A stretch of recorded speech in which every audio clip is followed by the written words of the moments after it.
Top 9 des Saiyans les plus puissants de toute l'histoire de Dragon Ball, tous à leur prime et Joe, on voit ça ensemble dans cette vidéo. Bon, déjà d'entrée, il y a un truc que je ne comprends pas. En 9ème position, on a Caulifla, en 8ème, on a Kiabe, mais où est Kale alors?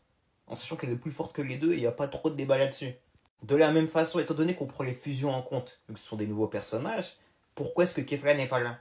J'avoue que ça, j'ai pas compris. Pour moi, petite incohérence dans le top, pour moi, petite incohérence. 7ème position pour Mirai Trunks, enfin pour Trunks, en gros, son prime c'est Mirai Trunks quoi.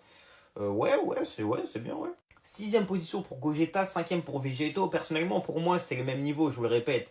Après, certains parleront de la durée de la fusion. Pourquoi pas? Mais là, on parle juste de niveau. Et en termes de niveau, clairement, bah, les deux, c'est le même niveau pour moi. Quatrième position pour Gohan. Donc, son prime, c'est Gohan Beast.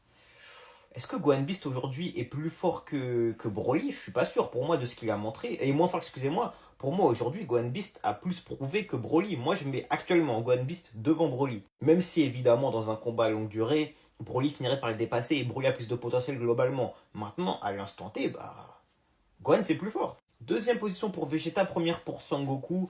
Bah, en vrai, les deux se valent, on le sait. Maintenant, mettre Goku premier, je trouve ça assez logique, étant donné que le scénario va toujours l'avantager. Il n'y a aucun débat là-dessus. En vrai, bah, le top, il aurait pu être propre, mais il manque trop de personnages pour le coup.